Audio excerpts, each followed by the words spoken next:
Who'd have thought it in the middle of December? Well, it is Spain. Right, here we go. Let's do another one.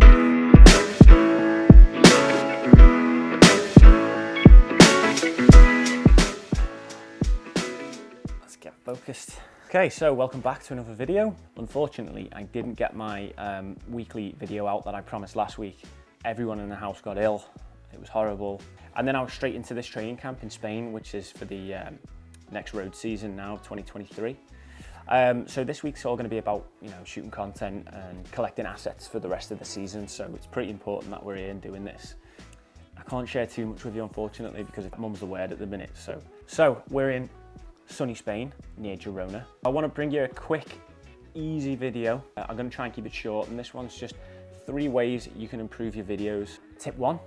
Composition. You should shoot your video like you would shoot a good photo. So when you're recording your footage, try and stick to the basics of taking a good photo. So leading lines, use leading lines in your environment or in your scene to draw the audience eye to where you want them to look. Another thing that you can do is using the rule of thirds. Now this is particularly useful in interviews or anything like that. By using the rule of thirds, you give the character in your shot plenty of look-in space and head space, and this just is more pleasing on the eye than just a straight down the middle shot like this. Also, don't forget to use a bit of foreground material to add a bit of extra depth to your image. It's all well and good shooting on a fast lens and hoping for a blurry background, that's fine. But if you just place something in the front of that, maybe you're shooting through a doorway or you're shooting under an object or just slightly over an object, that extra bit of foreground just gives the image a little bit more layers. Tip number 2, use a variable ND. These things are absolute lifesavers in sunny environments. This is perfect for me this week in Spain.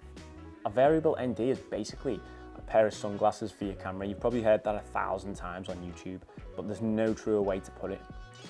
Also, it's a smoother way to adjust your exposure without having to go through your settings and start changing things. It's different when you're taking a photo. You can change your settings on the fly super fast without it having a huge effect on your image at the end. Whereas with video, you want to keep your shutter speeds at the same throughout the whole clip. You don't want to be changing your ISO throughout the clip or your aperture, because these things are noticeable in a moving image. A variable ND, it's seamless and you can control the exposure that way. It's also particularly useful if you're shooting in like log footage. So for example, I shoot in S-Log3, then the shot is purposely shot overexposed. Using an ND can help keep those blown out highlights at bay. Another very useful thing in terms of shutter speeds and variable NDs. You can use NDs on drones, you can use them on GoPros, so I use them on my FPV GoPro setup. Now, without an ND, you'd have to shoot at an automatic shutter, probably on a GoPro, in order to keep the exposure levels right.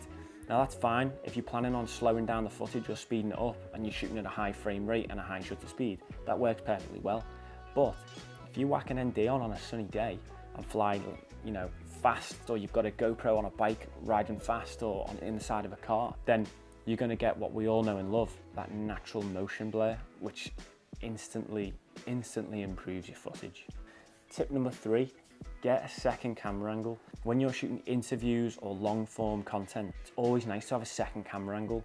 For example, take this interview. I've got one camera which is housing the interview mic on a wide angle on a tripod, but then when I flick over to this one, I've got a similar camera on the same picture profile on a tighter lens punched in closer to the face. So if there are moments in that shot where there's a bit of emotion coming out, then it's nice to have that second shot to punch in and see that. Now, by the way, this could cost you a small fortune if you're looking at getting another mirrorless camera body or whatever you're shooting on, but it also could be cheap. If you're shooting things on mobile phones, then just lend your friend's mobile phone for this shoot. But all in all, it just helps keep viewers engaged for those long form bits of content where there's not a great deal happening. Last but not least, I've got a little bonus tip, and this is more aimed for like beginners, let's say. But once you've got your camera and your lenses, or even if you haven't got that and you've just got your mobile phone, but you're really interested in creating videos and posting them online, making them for friends or putting them on YouTube, practice. That's the biggest tip and the biggest bit of advice I can give. Shoot anything. Go on YouTube, look at tutorials and put them into practice. It costs nothing unless you don't have anything, but everyone these days has one of these or at least something similar to shoot video on. So go ahead and practice because you can't go wrong. Take it from me, you don't need to learn the hard way all the time. Get those hiccups out of the way now in your house in the park, at the beach, and then when you go for your first bit of work, you can go with a bit more confidence. Okay, so that's it from me. Just a quick, nice, short one, hopefully. I will be looking again to bring something out each week, so if there's something in particular you want to see or you want me to talk about, then let me know in the comments below. If not, if you haven't already, subscribe, hit the notification bell, give the video a like. Thanks very much. I'll see you in the next one.